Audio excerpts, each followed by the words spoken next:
Hello and welcome back to Binsy's home made. ഇന്നും ഒരു കേക്കിൻ്റെ റെസിപ്പിയാണ്. അപ്പോൾ നമ്മൾ ഇന്ന് ഉണ്ടാക്കാൻ പോകുന്നത് റെഡ് ബീ കേക്കാണ്. ഈ കേക്ക് ഉണ്ടാക്കാനായിട്ട് കുറച്ച് കൂടുതൽ സമയമെടുക്കും. കാരണം ഈ കേക്കിനാകെ 3 ലെയറാണ് ഉള്ളതെന്ന് വെച്ചാലും ആ 3 ലെയറിലും 3 ടൈപ്പ് കേക്കാണ് നമ്മൾ വെച്ച് കൊടുക്കുന്നത്. ഒരു ലെയറിൽ നമ്മൾ റെഡ് വെൽവെറ്റും, ഒരു ലെയറിൽ ചോക്ലേറ്റ് കേക്കും, ഒരു ലെയർ വാനില കേക്കുമാണ് നമ്മൾ വെക്കുന്നത്. അപ്പോൾ സാധാരണയായിട്ട് നമ്മൾ കേക്ക് ഉണ്ടാക്കുമ്പോൾ ഒരു കേക്ക് ഉണ്ടാക്കി അത് ലെയേഴ്സായി മുറിച്ച് ഐസിങ് ചെയ്യുന്നതിന് പകരമായിട്ട് നമ്മൾ ഇന്ന് 3 കേക്കുകളാണ് ഉണ്ടാക്കാൻ പോകുന്നത്. അപ്പം ഞാൻ ആദ്യം ഉണ്ടാക്കാൻ പോകുന്നത് റെഡ് വെൽവെറ്റാണ്. അപ്പോൾ ആദ്യം തന്നെ ഞാനിവിടെ 2 മുട്ടയാണ് എടുത്തിരിക്കുന്നത്. പിന്നെ ഇതിൽ ഓരോ കേക്കും നമുക്ക് ഓരോ ലെയറായിട്ട് വെച്ച് കൊടുക്കാനുള്ള വലിപ്പം മതിയാവും. അപ്പോൾ അതിനനുസരിച്ച് കുറച്ച് ഇൻഗ്രീഡിയൻസ് മാത്രമായിട്ട്, കുറഞ്ഞ അളവിലുള്ള ഇൻഗ്രീഡിയൻസ് മാത്രമേ നമുക്ക് വേണ്ടി വരുള്ളൂ കേട്ടോ. ഇപ്പോൾ ഞാൻ 2 മുട്ടയും നല്ലപോലെ അടിച്ച് വെച്ചിട്ടുണ്ട്. ഇനി ഇതിലേക്ക് 3/4 ടീസ്പൂൺ വാനില എസൻസ് ആണ് ചേർത്ത് കൊടുക്കുന്നത്.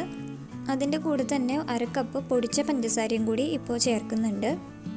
വാനില എസൻസും പഞ്ചസാരയും കൂടി ചേർത്ത് നല്ലപോലെ അടിച്ചെടുത്തതിന് ശേഷം ഇനി ഇതിലേക്ക് 1 ടേബിൾ സ്പൂൺ ഓയിൽ ചേർത്ത് കൊടുക്കുന്നുണ്ട് കേട്ടോ. ഇത് സൺഫ്ലവർ ഓയിലാണ് എടുത്തിരിക്കുന്നത്. പിന്നെ ഇതിലേക്ക് 2 ടേബിൾ സ്പൂൺ തൈരും കൂടി ചേർത്തിട്ടുണ്ട് കേട്ടോ.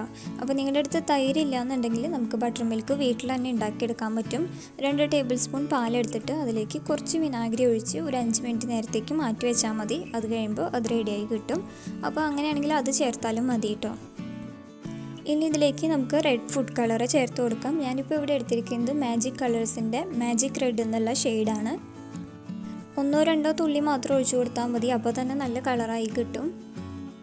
പിന്നെ നമ്മൾ ഈ കേക്ക് ഉണ്ടാക്കുമ്പോൾ നമ്മൾ എടുക്കുന്ന എല്ലാ ഇൻഗ്രീഡിയൻസും റൂം ടെമ്പറേച്ചറിലുള്ളതായിരിക്കണം കേട്ടോ. ഇനി ഇതിലേക്കുള്ള ഡ്രൈ ഇൻഗ്രീഡിയൻസ് റെഡിയാക്കാം. അപ്പോൾ ഞാൻ അതിന് വേണ്ടിയിട്ട് ഇവിടെ 1/2 കപ്പ് മൈദയാണ് എടുത്തിരിക്കുന്നത്. നമ്മൾക്ക് ചെറിയ കനത്തിലുള്ള കേക്ക് മതിയല്ലോ, ഒറ്റ ലെയറിലല്ലേ കേക്ക് വേണ്ടു. അതുകൊണ്ട് ഞാനിപ്പോൾ 1/2 കപ്പോളം മാത്രമേ എടുത്തിട്ടുള്ളൂ. അത് ഞാൻ അരിച്ചെടുക്കാനുള്ള എളുപ്പത്തിന് വേണ്ടിയിട്ട് ഈ അരിപ്പയിലേക്ക് ഇട്ട് കൊടുത്തിട്ടുണ്ട്. അതിൻ്റെ കൂടെ 1/4 ടീസ്പൂൺ ബേക്കിംഗ് സോഡയും കൂടി ചേർക്കുന്നുണ്ട്. പിന്നെ വേണ്ടത് ബേക്കിംഗ് പൗഡറാണ്. അത് ഞാൻ 1/2 ടീസ്പൂൺ മാത്രമേ ചേർക്കുന്നുള്ളൂ. അതുപോലെ ഞാൻ 1 ടീസ്പൂൺ കൊക്കോ പൗഡറും കൂടി ചേർക്കുന്നുണ്ട് ഇതിലേക്ക്. ഇതെല്ലാം കൂടി നന്നായി അരിച്ച് കുറേശ്ശെയായിട്ട് നമുക്ക് ഈ മുട്ട അടിച്ച് വെച്ചതിലേക്ക് ഇട്ട് കൊടുക്കാം കേട്ടോ. അത് ഇട്ട് കൊടുത്തിട്ട് നമ്മൾ പതുക്കെ ഫോൾഡ് ചെയ്തെടുക്കുകയാണ് വേണ്ടത്. ഇപ്പം മൈദ മുഴുവൻ ഞാൻ ഇതിലേക്ക് അരിച്ച് ചേർത്തിട്ടുണ്ട്. ഇനി ഇത് നല്ലപോലെ ഒന്ന് മിക്സ് ചെയ്തെടുക്കണം.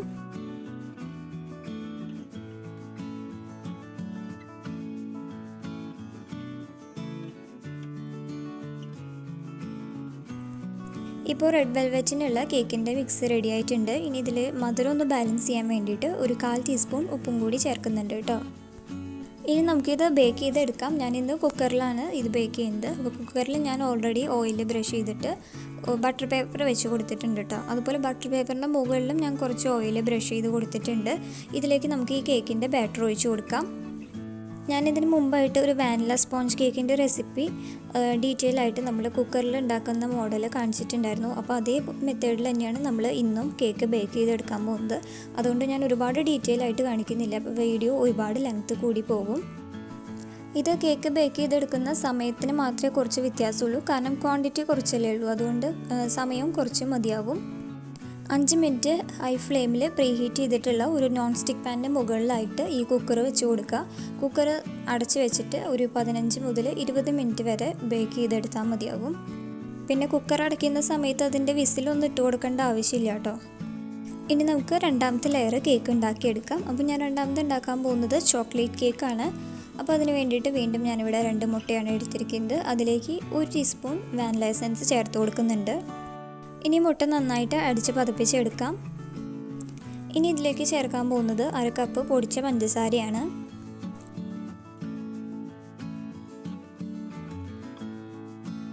നേരത്തെ ഉണ്ടാക്കിയ കേക്കിൽ നമ്മൾ ബട്ടർ മിൽക്ക് ചേർത്തതിന് പകരം ഈ കേക്കിൽ നമ്മൾ പാലാണ് ചേർക്കുന്നത്. 1.5 ടേബിൾ സ്പൂൺ പാലാണ് ഇതിലേക്ക് ചേർക്കുന്നത് കേട്ടോ. അതുപോലെ തന്നെ 1 ടേബിൾ സ്പൂൺ സൺഫ്ലവർ ഓയിലും കൂടി ചേർത്തിട്ട് ഒന്നും കൂടി ഒന്ന് മിക്സ് ചെയ്തെടുക്കാം. ഇനി ഇതിലേക്ക് വേണ്ട ഡ്രൈ ഇൻഗ്രീഡിയൻസ് ഒന്ന് അരിച്ചെടുക്കാം. ഞാനിവിടെ വീണ്ടും 1/2 കപ്പ് മൈദ തന്നെയാണ് എടുത്തിരിക്കുന്നത്. പിന്നെ വേണ്ടത് 2 ടേബിൾ സ്പൂൺ കൊക്കോ പൗഡർ. പിന്നെ ചേർക്കുന്നത് 1/2 ടീസ്പൂൺ ബേക്കിംഗ് പൗഡറും 1/4 ടീസ്പൂൺ ബേക്കിംഗ് സോഡയും. ഇതെല്ലാം കൂടി നല്ലപോലെ ഒന്ന് അരിച്ചെടുത്തിട്ട് ഈ മുട്ടയുടെ മിക്സിലേക്ക് ചേർത്ത് കൊടുക്കാം. പിന്നെ ഞാൻ ഇതിലേക്ക് 1/4 ടീസ്പൂൺ ഉപ്പും കൂടി ചേർത്ത് കൊടുത്തിട്ടുണ്ടായിരുന്നു കേട്ടോ. അത് കാണിക്കാനായിട്ട് വിട്ടുപോയതാണ്. ഇപ്പോൾ ചോക്ലേറ്റ് കേക്കിനുള്ള ബാറ്ററും റെഡി ആയിട്ടുണ്ട്. നമ്മൾ നേരത്തെ ബേക്ക് ചെയ്ത അതേ മോഡലിൽ തന്നെയാണ് ഇതും ബേക്ക് ചെയ്തെടുക്കുന്നത് കേട്ടോ. സമയം അത്രയും തന്നെ 15 മുതൽ 20 മിനിറ്റ് വരെ ബേക്ക് ചെയ്തെടുത്താൽ മതിയാവും. അപ്പോൾ ഇനി നമുക്ക് അവസാനമായിട്ട് വാനില സ്പോഞ്ചും കൂടി റെഡിയാക്കി എടുക്കാം. അപ്പോൾ അതിന് വേണ്ടിയിട്ട് ഞാൻ വീണ്ടും ഇവിടെ 2 മുട്ടയാണ് എടുത്തിരിക്കുന്നത്. അതിലേക്ക് 1 ടീസ്പൂൺ വാനില എസൻസ് ചേർത്ത് കൊടുക്കുന്നുണ്ട്. എന്നിട്ട് ഈ മുട്ട നല്ലപോലെ ഒന്ന് അടിച്ചെടുക്കണം.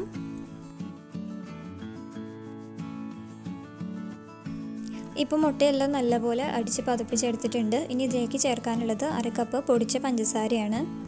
പഞ്ചസാരയും കൂടി ചേർത്ത് നല്ലപോലെ അടിച്ചെടുത്തതിന് ശേഷം ഇനി ഇതിലേക്ക് 1 ടേബിൾ സ്പൂൺ സൺഫ്ലവർ ഓയിലും 3/4 ടേബിൾ സ്പൂൺ പാലുമാണ് ചേർക്കുന്നത്.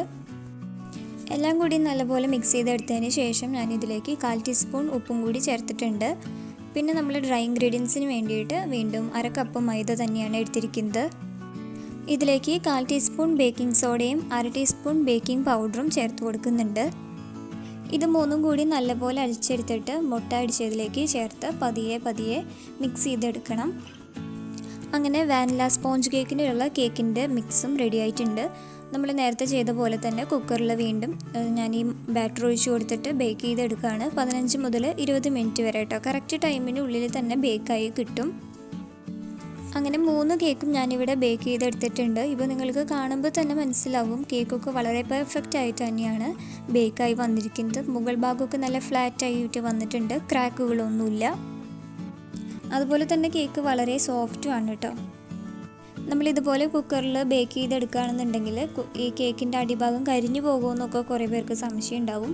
പക്ഷെ അങ്ങനെയൊന്നുമില്ല. ഇതുപോലെ വളരെ പെർഫെക്റ്റ് ആയിട്ട് തന്നെ കേക്ക് നമുക്ക് ബേക്ക് ചെയ്തെടുക്കാൻ പറ്റും. കേക്കൊക്കെ നല്ലപോലെ ചൂടാറിയതിന് ശേഷം നമ്മൾ ഐസിങ് ചെയ്ത് തുടങ്ങാൻ പാടുള്ളൂ.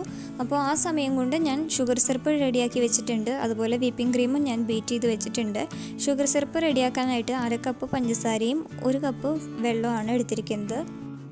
അതുപോലെ ഈ കേക്ക് മുഴുവനായിട്ട് കവർ ചെയ്തെടുക്കാനായിട്ട് 1/4 കപ്പ് വിപ്പിംഗ് ക്രീം ഞാൻ എടുത്തിട്ടുണ്ട്. അപ്പോൾ നമുക്കിനി ഐസിങ് ചെയ്ത് തുടങ്ങാം. ഞാൻ ആദ്യം വെക്കുന്നത് ചോക്ലേറ്റ് കേക്കാണ്. ഇന്ന ഓർഡറിനൊന്നുമില്ല, നിങ്ങൾക്ക് ഏത് ഓർഡറിൽ വേണമെങ്കിലും കേക്ക് വെച്ച് കൊടുക്കാം കേട്ടോ. ഈ കേക്കിലേക്ക് നമ്മൾ റെഡിയാക്കി വെച്ചിട്ടുള്ള ഷുഗർ സിറപ്പ് ഒഴിച്ചു കൊടുക്കാം. കേക്കിൻ്റെ ഫസ്റ്റ് ലെയറിൽ നമ്മൾ ഷുഗർ സിറപ്പൊക്കെ ഒഴിച്ചു കൊടുത്തതിന് ശേഷം 1 ലെയർ വിപ്പിംഗ് ക്രീമും തേച്ച് കൊടുക്കണം.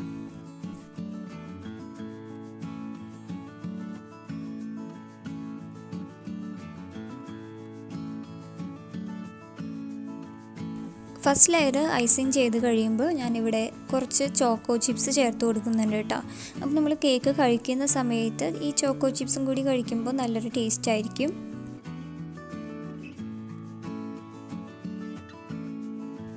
ഇനി ഇതിന് മുകളിലായിട്ട് കേക്കിൻ്റെ 2ാമത്തെ ലെയർ വെച്ച് കൊടുക്കാം. 2ാമത് വെക്കുന്നത് വാനില സ്പോഞ്ചാണ്. അത് കറക്റ്റായിട്ട് താഴത്തെ ലെയറിൻ്റെ ഒപ്പം തന്നെ വെച്ച് കൊടുക്കുക. എന്നിട്ട് വീണ്ടും 2ാമത്തെ ലെയറിലും കൂടി ഷുഗർ സിറപ്പ് ഒഴിച്ചു കൊടുക്കണം. അതിനുശേഷം നമുക്ക് വീണ്ടും 1 ലെയർ വിപ്പിംഗ് ക്രീം വെച്ച് കൊടുക്കാം.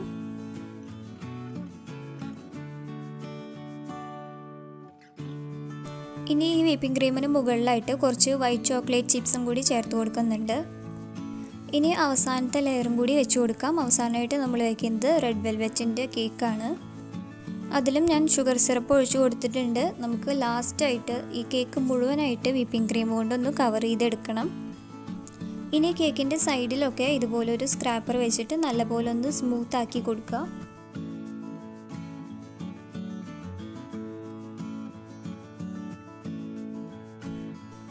അതുപോലെ തന്നെ മുകൾ ഭാഗം കൂടി നമ്മൾ നല്ലപോലെ ഒന്ന് ലെവൽ ചെയ്തെടുക്കണം.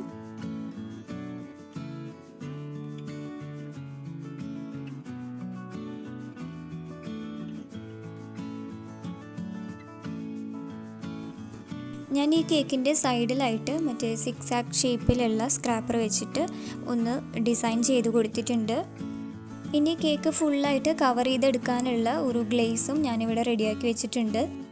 ഇതുണ്ടാക്കാനായിട്ട് വൈറ്റ് ചോക്ലേറ്റ് കോമ്പൗണ്ടും അതുപോലെ തന്നെ ഫ്രഷ് ക്രീമും ഈക്വൽ അളവിലെടുത്തിട്ട് അതിൽ റെഡ് ഫുഡ് കളറും കൂടി ചേർത്ത് ഡബിൾ ബോയിൽ ചെയ്തെടുത്തിട്ടുള്ളതാണ്. ഇപ്പോൾ ഞാൻ കേക്ക് മുഴുവനായിട്ട് ഈ റെഡ് ഗ്ലേസ് വെച്ചിട്ട് കവർ ചെയ്തെടുത്തിട്ടുണ്ട്.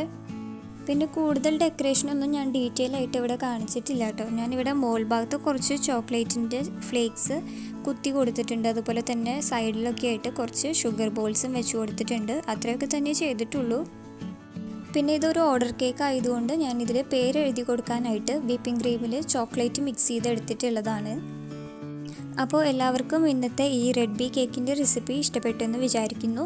നിങ്ങൾ വീഡിയോ ഇഷ്ടപ്പെട്ടെങ്കിൽ വീഡിയോ ലൈക്ക് ചെയ്യാനും ഫ്രണ്ട്സിനും റിലേറ്റീവ്സിനും ഷെയർ ചെയ്ത് കൊടുക്കാനും മറക്കരുത്. കൂടാതെ നമ്മുടെ ചാനൽ ആരെങ്കിലും ഇതുവരെയും സബ്സ്ക്രൈബ് ചെയ്തിട്ടില്ലെങ്കിൽ ഒന്ന് സബ്സ്ക്രൈബ് ചെയ്തോളൂ. അപ്പോൾ നമുക്കിനി മറ്റൊരു അടിപൊളി റെസിപ്പിയുമായിട്ട് വീണ്ടും കാണാം. Thanks for watching.